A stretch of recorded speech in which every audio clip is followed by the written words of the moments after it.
여러분 그 물고기 어류 중에 자신의 그런 자녀를 가장 사랑하는 그런 물고기의 이름을 아십니까?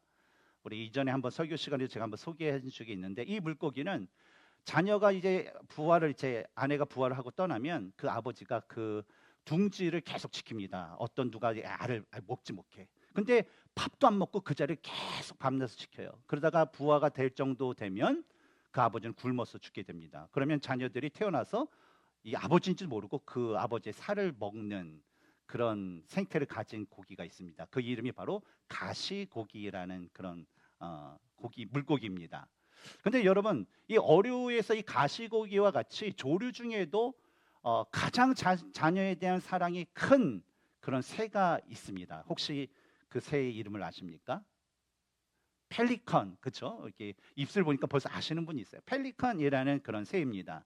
이 새는 우리가 뭐 동물원이나 이렇게 봐도 이 주둥이가 긴데 거기에 주둥이에 큰 주머니가 있는 그 특징을 가지고 있어요. 그래서 어린 아이들도 동물원에 가면 그렇죠? 그 펠리컨을 보면서 너무나도 이게 좋아하는 그런 새입니다. 그런데 이런 특이한 외모 뒤에는 이 새는요, 그 누구도 따라잡을 수 없는 그 자녀에 대한 아주 커다란 그 사랑을 지니고 있다라는 거예요. 왜냐하면 펠리컨은 자기 새끼들에게 줄 먹이가 없게 되면 어떤 일을 하냐면 자신의 그 가슴살을 떼어다 그 자식을 먹여요. 그리고 자식이 병에 걸려 죽게 되면 자신의 핏줄을 터뜨려서 자신의 그 피를 그 아기 새끼의 입에다 넣어주는 등 이 어미 펠리컨은요, 자신은 죽으면서까지 자신의 그 새끼를 기꺼이 사랑해서 기꺼이 자기의 목숨을 바치는 그런 새이기 때문에 바로 이 서양에서는 펠리컨 그러면 이제 자녀에 대한 사랑이 큰 새라는 그런 인식이 있습니다. 우리 모든 사람에게 있어서도요, 이 펠리컨처럼 자기 자신을 아낌없이 주신 그런 분이 계십니다. 바로 우리들이 너무나도 사랑하고 우리가 너무나도 잘 아는 바로 모든 사람들을 위해 자기의 생명을 아낌없이 내어주신 분 누구죠? 바로 예수님이시죠.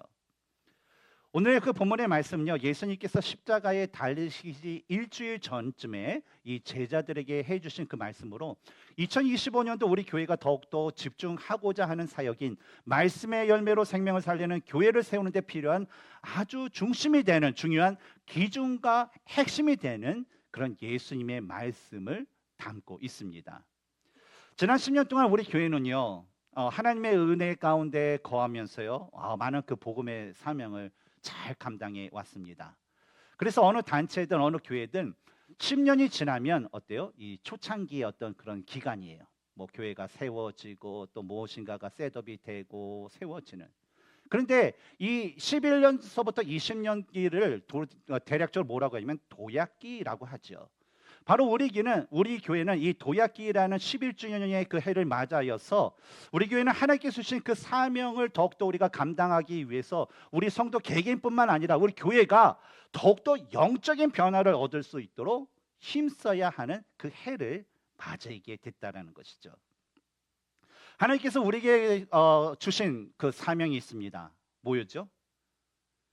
말씀을 중심으로 하나님과 이웃을 사랑하며 생명을 살리며 실천하는 공동체라는 그런 우리가 미션 스테이먼이 있습니다. 근데 이 미션 스테이먼에는요, 아주 중요한 세 개의 핵심 사역이 있어요. 기억하십니까? 뭐죠?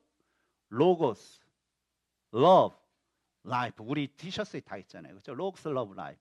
뭐죠? 말씀, 사랑, 생명이라는 핵심 사역이 있습니다. 지난 10년의 그 세월을 보면 참 이 말씀과 사랑이라는 그 핵심 사역에 참으로 많은 시간을 우리가 투자하고 헌신적으로 우리가 한 마음을 모았습니다.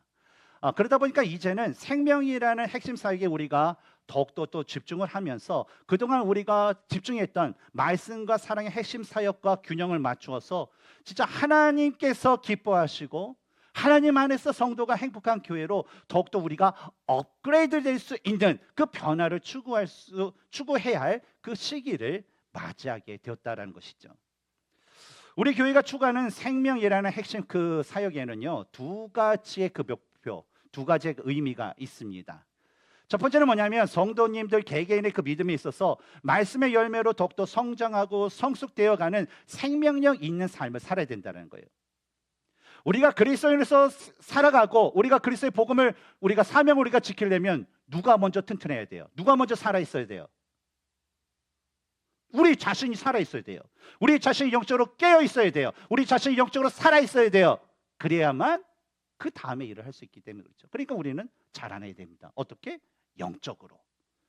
여러분, 믿음의 성장과 성숙이라는 것은 성경을 보면 로마서 10장 17절에 그러므로 믿음은 들음에서 나며 들음은 그리스도의 말씀으로 말미암느니라 라고 말씀합니다.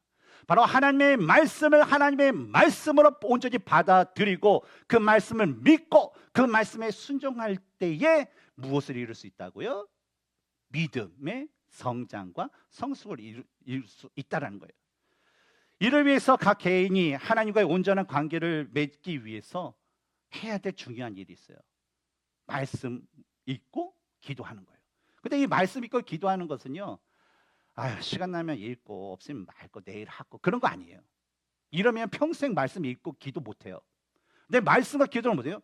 내가 시간을 내어서 하나님의 말씀을 읽고 내가 시간을 내어 하나님께 기도할 때 뭐예요? 성령 하나님께서 주시는 영적인 영양분을 얻어서 그때 우리가 그 영적인 영양분을 성령님으로부터 얻은 다음에 믿음에 자라고 믿음에 성숙될 수 있다는 거죠.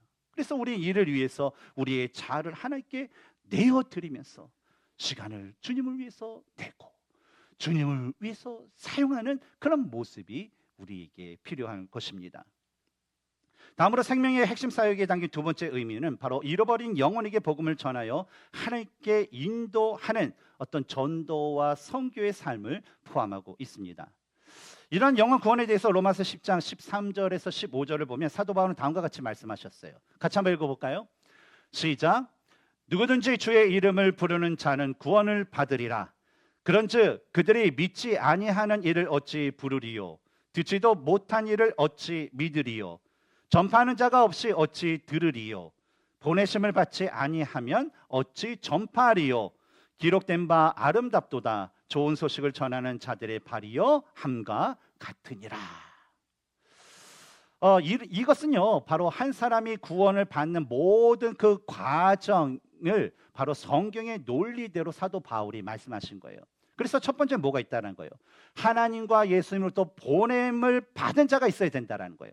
그 두 번째 뭡니까? 보냄을 받은 자가 복음을 전파해야 되고, 세 번째는 복음이 전파될 때 그 복음을 사람들이 들을 수 있고, 네 번째는 그 복음을 들어야만 믿음을 가질 수 있고, 다섯 번째는 그 믿음을 가진 사람만이 믿음의 대상인 바로 하나님과 예수님의 이름을 부르면서 그분 앞에 경배할 수 있다라는 것이죠.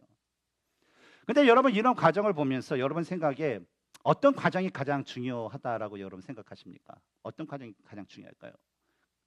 저는요 개인적으로 하나님의 그 보내심을 받는 자가 너무나도 중요하다라고 저는 생각을 합니다. 왜냐하면 복음이 각 사람이 이르는 그 과정 가운데 제일 첫 번째가 누구예요?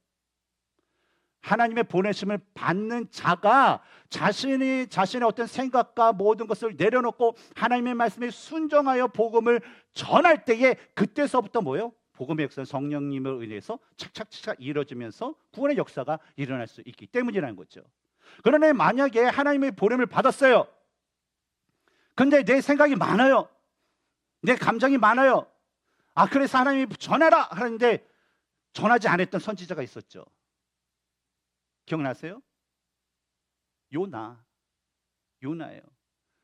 근데 오늘날에도 하나님께서는 믿는 자들에게 복음을 전하라 그랬는데 또 다른 요나가 그걸 안 들을 수 있어요. 그 요나가 누구예요? 요나라는 거예요. 우리 자신일 수도 있다는 거죠. 오늘 본문에서 예수님께서는요 이러한 구원의 원리에 대해서 바로 보냄을 받는 자의 어떤 그 중요성에 대해서 바로 씨와 열매를 비유를 통해서 말씀해 주셨는데, 우리가 다시 한번 24절의 말씀을 읽으면서 도대체 이 비유에 담긴 그 보냄을 받는 자가 가져야 그 중요한 그런 원리, 중요한 메시지는 무엇인가를 한번 찾아보도록 하겠습니다. 한번 같이 읽어볼까요? 24절입니다. 시작. 내가 진실로 너에게 이르노니 한 알의 밀이 땅에 떨어져 죽지 아니하면 한 알 그대로 있고 죽으면 많은 열매를 맺느니라 라고 해요. 이 본문에서 중요한 원리는 뭡니까? 한 알의 씨, 그 복음이다. 그러면 뭐예요? 그것이 어떤 사람이 여러 가지 비유를 할 수 있죠. 근데 열매를 맺기 위해서는 중요한 원리가 있습니다. 이 씨가 어떻게 돼요? 어떻게 된다는 거예요? 죽어야 된다는 거예요. 씨가 죽어야 된다는 거예요.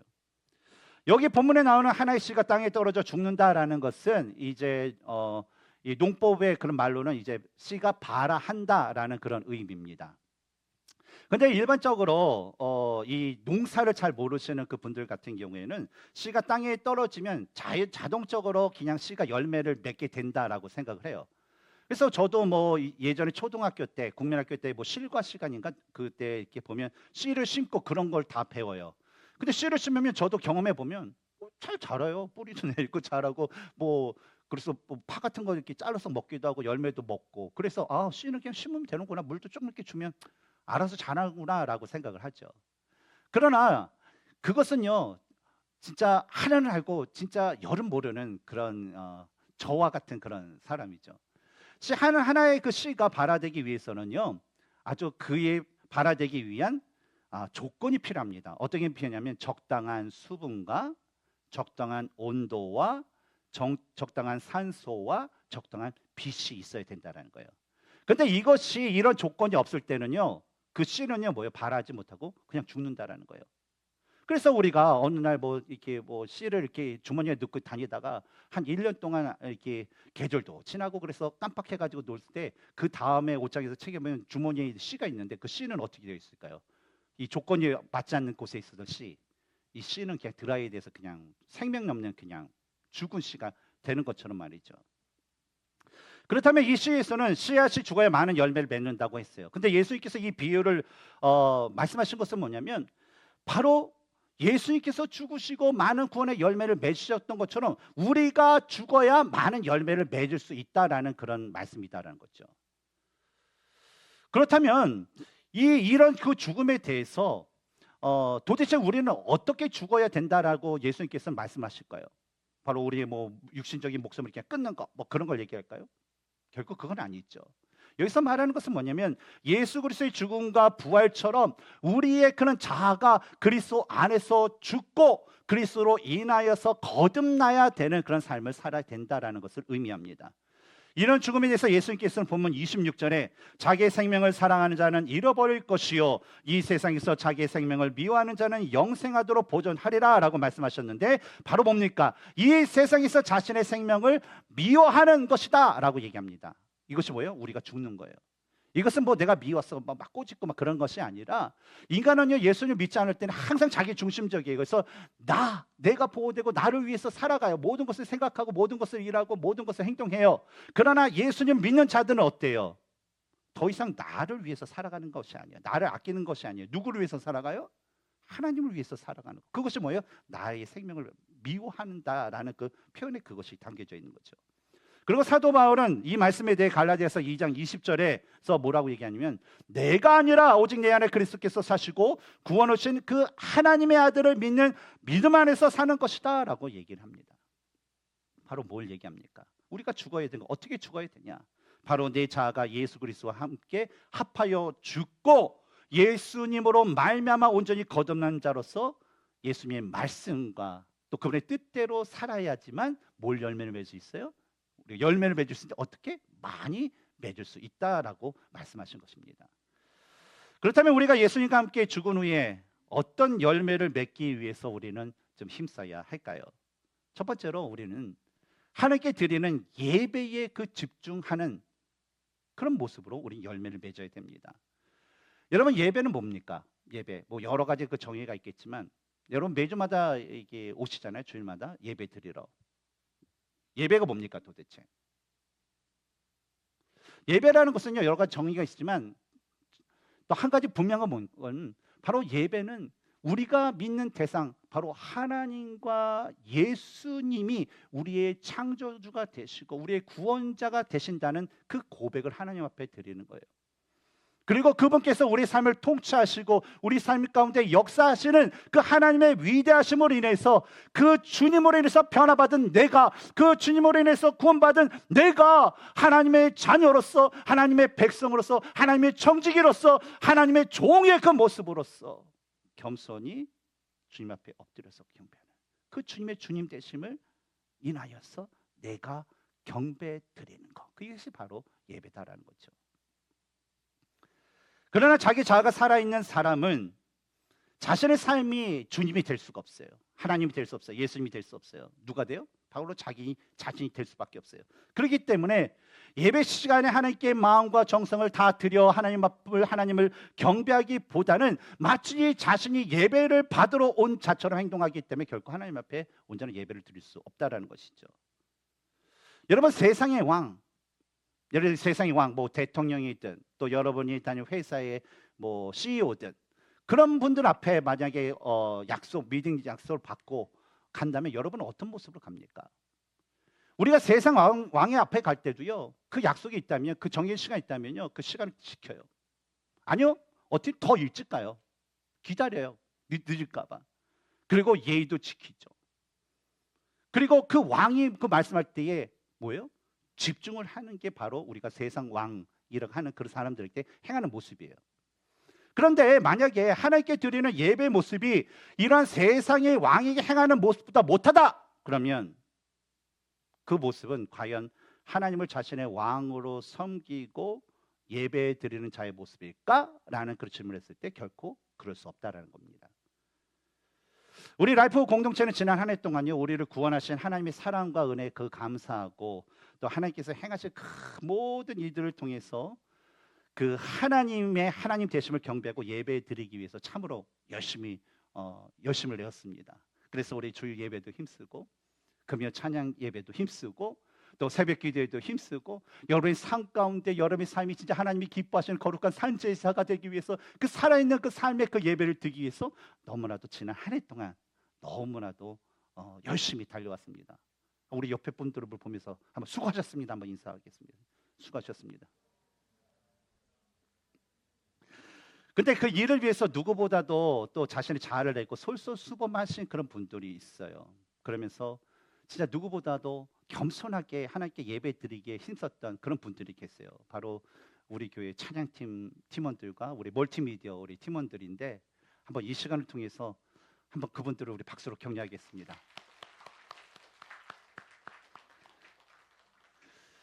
두 번째로 예수님의 죽으심과 함께 자신의 그 자아가 죽은 자로서 우리는요, 그리스도의 몸된 지체들 섬기는 그 사역에 집중하면서 우리는 열매를 맺어야 돼요.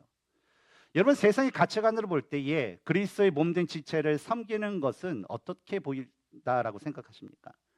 세상 사람들은 우리가 형제이기 때문에 또 우리가 알지 못하지만 또 우리가 만난 사람을 섬기는 것에 대해서요 되게 이상하게 생각하고 그것을요 시간 낭비, 돈 낭비, 에너지 낭비라고 생각을 해요.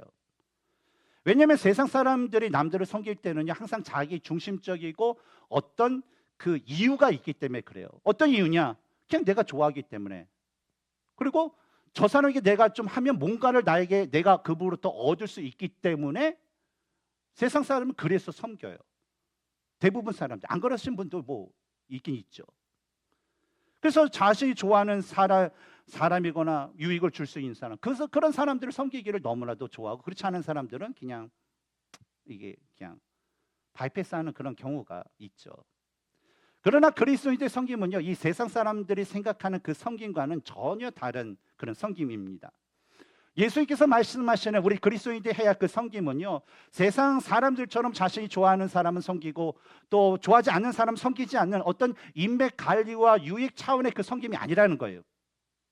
예수님께서 말씀하신 섬김은 종이나 하는 일을 그냥 예수님께서 어떻게 하셨어요? 직접 자신이 수건을 두르고 그 제자들의 발을 친히 닦아 주시는 그 섬김을 직접 보이셨고, 또 이와 같이 뭐예요? 다른 사람을 섬기라라고 명령하시기 때문에 그리스도인들은 바로 그 명령에 순종하여 행해야 되는 것이 뭐예요? 우리들이 해야 될 섬김이라는 거예요.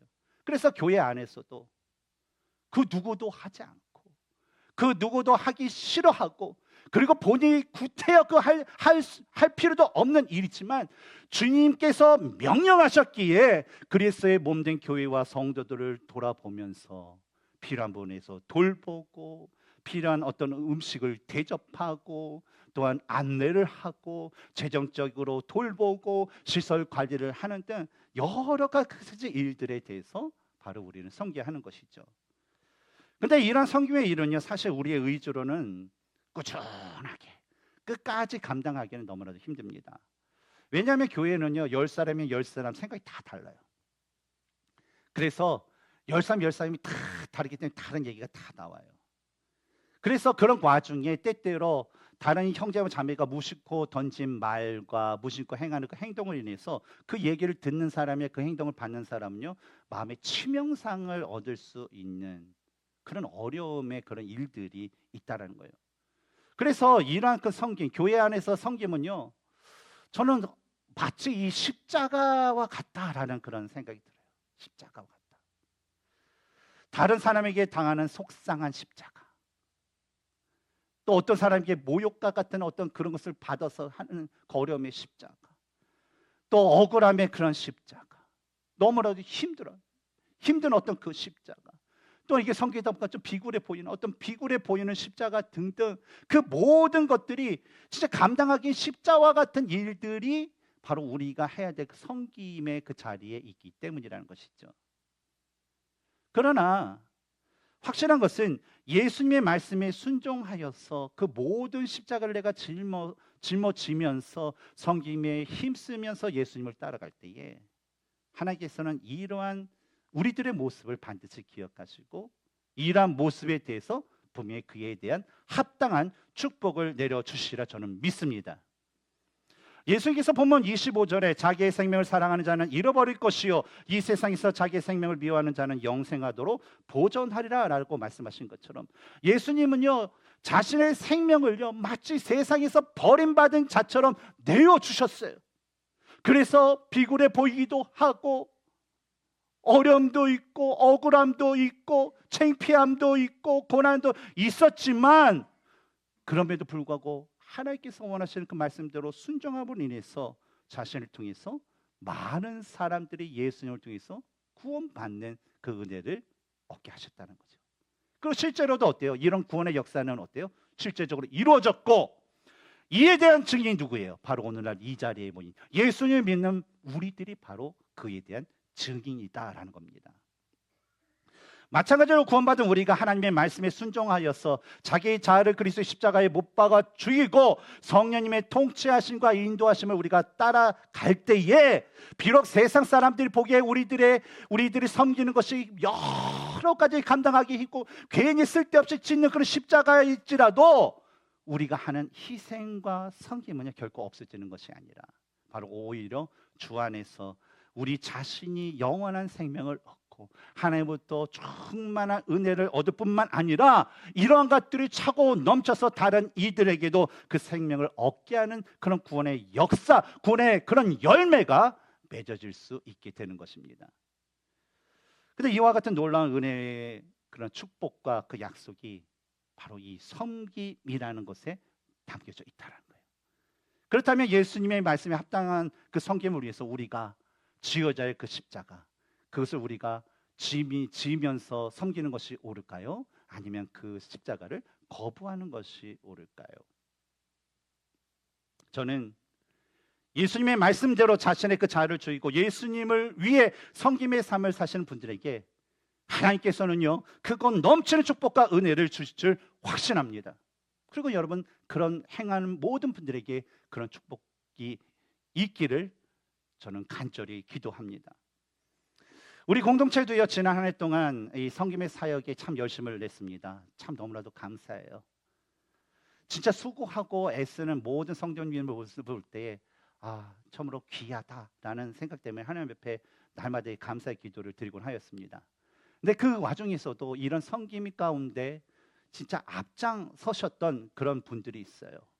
목원들을 돌보기 위해 애썼던 우리 강 목장의 목자 목녀님들, 또 우리 성도님들의 그런 육신의 어떤 양식을 위해서 어떻게 하면 맛있는 걸 해줄까라고 애쓰셨던 우리 성김팀의 팀원들과 우리 각 목장 식구들, 또 예배 전에 밝은 미소로 교회에 오시는 분들을 맞이하는 우리 새가족팀 팀원들, 또 보이지 않는 곳에서 교회의 여러 가지 재정적인 사역을 담당하신 우리 재정팀 팀원들, 그리고 교회를 두루 살피면서 시설을 관리해주는 우리 시설팀, 우리 팀원분들이 계시죠.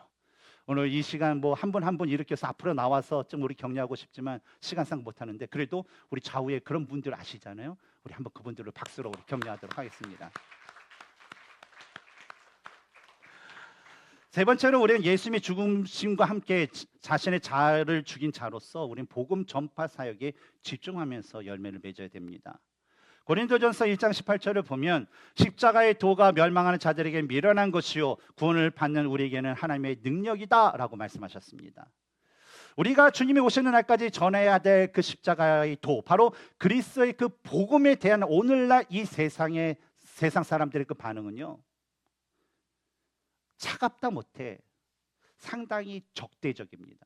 그렇지 않나요? 교회를 바라보는 모습, 그리스도인들 바라보는 모습, 그냥 냉담하다 못해 그냥 너무나 적대적이에요. 근데 왜 그럴까요? 왜 오늘날 이러한 것들이, 이 세상 사람들이 이게 반응이, 교회를 향한, 그리스도 향한 반응이 이럴까요? 물론 첫 번째로는 1차적으로는 아마 교회와 성도가 본질적인 그 모습을 잃고 타락했기 때문에, 타락한 모습을 보였기 때문에 세상 사람들은 그것을 보고 아마 비난을 하는 것일 것입니다. 초대교회에서 성도들이 모일 때 여러분 힘썼던 것이 무엇인지 기억하십니까? 초대교회, 우리 사도행전 1을 통해서 우리가 배웠고, 그렇죠? 이 투하면서 성도들이, 초대교회 성도들이 모여서 했던 게 뭐예요? 당시에는 가난한 사람이 많았기 때문에 모이면 만찬을 했어요. 주의 만찬, 뭐 이렇게 해서 빵을 띄워 먹고. 왜냐하면 굶는 사람들이 너무 많기 때문에 어떻게 해요?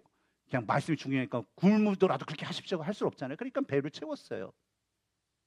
그러나 그것은 본질적인 게 아니었어요. 초대교회 성도들이 모여서 하는 것은 뭐냐면 그리스도의 복음을, 말씀을 같이 나눴어요. 그리고 믿음 생활하면서 어떤 고난이 있었는지 서로 기도 제목을 하면서 서로를 위해서 기도하면서 성령 하나님의 그 도우심을 구하면서 그들이 애썼다는 거죠.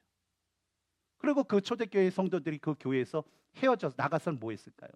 바로 그들은 그리스도의 복음을 전하는데 힘쓰는 삶을 살았어요. 왜냐하면 그들이 이런 행위를 한 것은 뭐냐면 바로 교회와 성도가 추구의 그 본질적인 모습은 뭐냐? 바로 말씀과 기도와 복음 전파이기 때문이었다라는 것이죠. 그래서 우리 교회에서도 뭐 목장 모임이나 성도님들이 모임, 어떤 교회의 이름으로 모이는 모든 모임에서 나눠야 할 것은 바로 세상 일들이 아니라 하나님께서 주신 말씀. 우리가 목장 시간에 우리가 나누는 말씀의 그 주제는 뭡니까? 오늘 들은 거, 주일날 들은 말씀을 가지고 내가 일주일을 살아가는데 그 살아가면서 하나님께 주신 은혜가 무엇인지, 또 믿음 가운데 살아가는 데 있어서 어려움을 당한 그 기도 제목이 무엇인지, 그것을 함께 나누면서 은혜를 나누고 함께 기도하고 함께 그 아픔을 나누는 그런 모습, 그런 것이잖아요. 우리 목장 모임에서 나눈 것이죠. 그래서 그것을 뭐예요? 은혜를 나누십시오, 사랑을 나누십시오, 기도 제목을 나누십시오 하면서 제가 종종 말씀드렸던 것이 바로 그것이 우리가 그리스도 이름으로 모이는 사람들의 그 본질적인 모습이기 때문입니다. 하지만 안타까운 것은 이 달라스는 그래도 바이블 배트에 있어서인지 그래도 참 좋은 것 같아요. 그러나 이 뭐 미국의 다른 뭐 지역을 비롯하여서 한국을 비롯하여서 세계에 있는 많은 교회와 성도들의 그런 모습을 보면 이 본질적인 것을 잃어버린 경우가 너무 많아요. 그래서 지난번에 얘기했잖아요. 우리가 소속되는 남침례교회에서 1년에 850교회가 개척돼서 세워지는데 800교회가 문을 닫는데요. 그래서 거기서 왜 그럴까 했더니 이 본질적인, 바로 말씀 기도 성령 충만의 어떤 이 본질적인 것을 잃어버린 교회가 다 문을 닫았다라는 결론이 나왔어요. 통계가. 그래서 이 많은 그 교회들이 왜 타락하냐? 본질적인 것을 잃어버리니까, 본질적인 비본질을 추구하다 보니까 타락할 수밖에 없어요. 왜냐하면 주님을 위해서가 아니라, 주님 원하신 것이 아니라 인간이 원하는 것, 세상이 원하는 것을 하다 보니까 그건 뭐예요? 결국은 우상숭배, 세상의 우상숭배 죄일 수밖에 없는 거죠. 그래서 모이면 하나님의 은혜를 나누고 믿음 생활 중에 어려웠던 그런 기도 제목을 나누기보다 그냥 세상 얘기 이야기하는 것만 너무나도 좋아해요. 자신이 다른 사람에게 복음을 전하라, 우리 복음을 전합시다, 전도하러 갑시다 그러면 구태여 뭐 나에게 목사님이나 하세요, 뭐 안수 집사님이나 하세요, 우리 목자 목녀님들 하세요, 팀장님이나 하세요 하면서 막 이렇게 꺼려 하면서도 뭐 거기까지는 좋아요. 근데 다른 분들이 길거리에서나 뭐 예수 이렇게 믿으세요 이렇게 전파하면 또 저런다 창피하게 또 저런다 하면서 곱지 않은 시선을 그런 보이는 것들이 요즘 온 세상에 있는 많은 이들의 모습 가운데 보이는 모습이라는 거예요.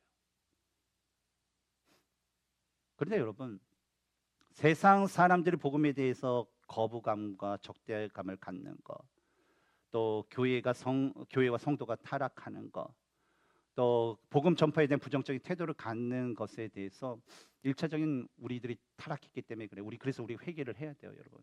날마다 회개해야 돼요. 저도 회개합니다. 그러나 또 구체적인 본질적인 이유가 있어요. 그것은 뭐냐면 사탄의 역사가 더욱더 극심해졌기 때문이라는 거예요. 요한계시록 12장 12절을 보면 그러므로 하늘과 그 가운데 거하는 자들은 즐거워하라. 그러나 땅과 바다는 화 있을진저 이는 마귀가 자기의 때가 얼마 남지 않은 줄을 알므로 그게 분내어 너에게 내려갔음이라 하더라 라고 말씀하셨다. 사탄이 뭘 알고 있다라는 거예요? 예수 그리스도의 그 재림이 임박했다라는 걸 알고 있다라는 거예요. 그리고 그날에 오게 되면 자신들은 불과 유황의 지옥에 던져질 것이다 라는 것을 알고 있다는 거예요. 그러니까 그때가 이르기 전에 사탄이 해야 될 건 뭐예요? 한 사람이라도 더 지옥에 데리고 가기 위해서 자신의 추종자 그 귀신들이나 어떤 악인들을 그냥 부추겨서 그리스도인들을 미혹하고 그리스도인들을 공격하여서 그리스도인들을 하여금 하나님으로부터 떨어지게 하는, 믿음에서 멀어지게 하는 그 일들을 만들려고 하기 때문에 그리스도인들은 복음 가운데 점점 이렇게 밀려나고 복음도 전하지 않는데 시온마켓 보면 뭐예요? 불의 성경 공부가 있습니다. 그러면서 막 그 여호와 증인들 막 하죠. 그 지난 금요일 날 뭐 마켓에서 공짜 책을 나눠주세요. 그래서 유리 상자 뭐죠? 유리 상자 뭐 성교회 뭐 근데 딱 보니까 안식교 2단이 책 편에는 그것을 나눠주는 거예요. 근데 그 사람들은 더 이렇게 극성을 부리는 거죠. 따라서 우리는 이러한 사탄의 계략이 무엇인지 분명히 알아야 됩니다. 그리고 이러한 사탄의 그 공격을 우리가 이겨내기 위해서 우리는 하나님의 말씀을 잘 알고 복음 전파의 사역에 더욱더 집중하면서 진짜 그 주님의 오심을 소망하며 기다리는 우리 모두가 되어야 될 줄 믿습니다. 지난 한 해 동안 또 보면 이 사역 가운데 우리 교회는 어땠는가? 참 여러 가지로 참 우리 교회가 말씀으로 꾸준히 또 훈련하고 배우고 또한 지역 선교와 해외 선교를 위해서 참으로 여러 가지 모양으로 진짜 힘써 왔습니다. 참 감사하는 그런 한 해였어요. 지난 한 해는요. 이런 것에 대해서 우리가 좀 더 나아지는 그런 모습을 보면서. 근데 이런 이 사역을 위해서 또 앞장섰던 솔선수범했던 그런 분들이 계시는데 바로 뭐 우리 질드런과 유수의 교사 선생님들을 비롯하여서 우리 작년 성경 공부 교사 선생님들 한번 손 들어보세요. 교사 선생님들, 예, 교사 선생님들, 예, 송희 집사님 부끄러워서 안 되시는데, 예, 그리고 우리 선교팀, 우리 팀원들이 이런 사역에 참 열심을 내서 섬겨 주셨습니다. 우리 이분들을 통해서 다시 한번 우리 격려 박수를 하겠습니다. 본문 26절에 예수님은 사람이 나를 섬기려면 나를 따르라. 나 있는 곳에 나를 섬기는 자도 거기 있으리니 사람이 나를 섬기면 내 아버지께서 그를 귀하게 여기시리라 라고 말씀하셨습니다. 근데 여기서 나를 섬기자, 예수님을 섬기는 자, 예수님 섬기려고 예수님과 함께 있는 자는 누구라고 얘기합니까? 누군가요? 바로 예수님 자신의 구세주와 주님으로 고백하는 바로 우리 모두라는 거죠. 따라서 예수님을 믿는 우리는요, 반드시 예수님을 온전히 섬기기 위해서 자기 자의 십자가를 지고 예수님께서 가신 그 길을 따라야 할 것입니다. 우리 라이프교회 공동체는요, 올해 한 해도 하나님의 말씀을 중심으로 함께 드리는 그 예배에 최선을 다하고 또 그리스도의 명령에 순종하여서 그분의 사랑으로 섬기는 사역에 더욱더 집중해야 됩니다. 그리고 이러한 사역의 힘을 입어서 우리는 한 영혼이 더욱 예수님을 닮아가는 믿음에 성장하고 예수님을 믿지 않는 그런 영혼들에게 복음을 전하고 그들에게 성령님의 은혜로 그들이 예수 그리스도를 주로 고백할 수 있도록 우리가 간절히 기도하면서 영적 성장과 영혼 구원의 사역에 진짜 목숨을 거는 것과 같은 그런 최선의 그런 모습으로 우리는 나가야 될 줄 믿습니다. 우리 2025년 시작하면서 아까 전에 우리 보여줬던 것처럼 바로 우리는 2025년도 개인 기도 카드를 우리가 작성했습니다. 그리고 작성할 것입니다. 근데 이 기도 카드는 우리의 자아를 내려놓고 오직 성령님의 도우심을 구하면서 우리가 영적으로 자라나고 하나님께서 기뻐하시는 그런 기뻐하시고 명령하시는 그 영원 구원 사역에 의해서 우리가 더욱더 집중하기 위한 우리 개인의 영적인 그 계획이 담겨져 있습니다. 그리고 이제 우리는요, 우리가 하나님 앞에 소원한 이 계획대로, 이 소원대로 우리는 이것이 하나님의 은혜로 이루어질 수 있도록 이것에 우리가 힘쓰면서 올해 한 해 동안 우리가 더욱더 영적으로 성장할 수 있도록 시간을 내어 말씀을 읽고 시간을 내어 기도하면서 하나님께 드리는 예배에 목숨을 거는 최선의 삶을 살아야 할 것입니다. 그래야면 우리들의 이런 모습을 통해서 바로 우리에게 임한 그런 구원의 역사가 성령님의 역사로 우리 주위에 믿지 않는 가족들에게, 믿지 않는 이웃들에게, 믿지 않는 친구들에게 임하게 되는 놀라운 은혜의 역사를 올해 한 해 동안 경험하게 될 것입니다. 이러한 하나님의 은혜와 역사를 경험하는 하나님이 기뻐하시는 교회, 성도가 행복한 교회 성도님들이 되시기를 주님의 이름으로 축복합니다.